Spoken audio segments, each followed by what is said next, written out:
So I'm Kris Yung, and I've been an occupational therapist for 25 years. And I'm very blessed to be an OT because I love helping people regain function and do everyday activities that we take for granted until you can't do them. I have my advanced certification in therapeutic listening, interactive metronome, as well as where I've focused most of my last year and plus is in the rhythmical movements. So that's an interesting twist that I'm bringing to my practice with my patients. And so I'm specifically working from a very different framework than what I have done before using the rhythmical movements. And then in addition, I do cranial sacral therapy at the same time. I've been an OT for, like I said, 25 years, but the last 15 years I've been working exclusively with pediatrics. Some adults on the side because of sensory processing autism, but those are labels. Those are not who the child is, and I don't see them as that.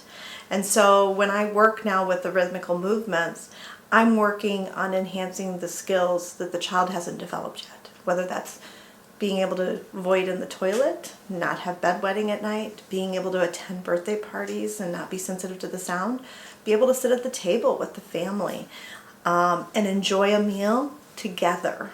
That's what it's about. It's being present with the child or with the adult that has the anxiety and those types of things that are impacting them from being able to function in the world that we live in. When a child or adult runs into dysfunction or inability to do things, potentially these primitive reflexes that we have at birth that help us learn how to do things become retained or not fully developed.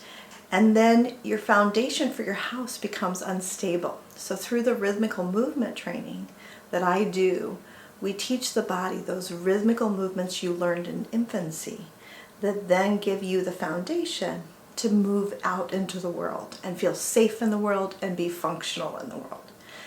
There are a lot of different theories out there about how you treat reflexes. And so I've studied a lot of those. And what I've found is they're intrusive. It's making the child do something else. And you know what? We've made children and adults do a lot of things in life. Instead, the rhythmical movement therapy, which is RMTI, is related to helping the child regain movement through slow, easy methods. And these exercises are incredibly simple.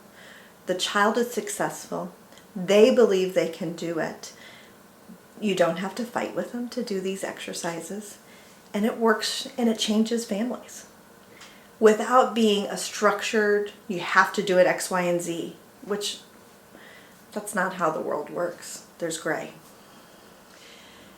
The evaluation process is something that parents may want to know. How do I do this evaluation? And it's so different and it's not heard of and it's not out there.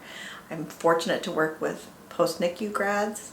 I'm fortunate to work with older kids and adults with this. So my evaluation style is very much meeting with the parents, talking with the parents, and then engaging and being present with the child. I play with the child with simple things, and I do some very simple reflex testing. And from there, the child, through his play and watching him in the home, or the adult and how they interact with me, that answers all of my questions in regards to these reflexes that are present, and then also helps set those goals of what's functional for that child. With this treatment technique, I've had incredible, fortunate successes where children that didn't feel safe in the world could be safe in the world. And that safety in the world would be being able to go to school without fighting their mom. I've had kids that struggle with bedwetting and are not able to control the fact that they're still wetting their bed at night. And in a few sessions, that's changed where the child is safe enough to advocate to the parent and say, this is what I need to be successful. And the child then, the parent goes with the child's opinion and the child's success. What we all want to hear is our kid's voice, what they need from us, and then support that child in that process. And whether it's a baby who has had trauma related to being in the NICU or surgery or lots of ear infections, those are all little things that build up that can cause trauma and make sounds startling or unfamiliar and scary.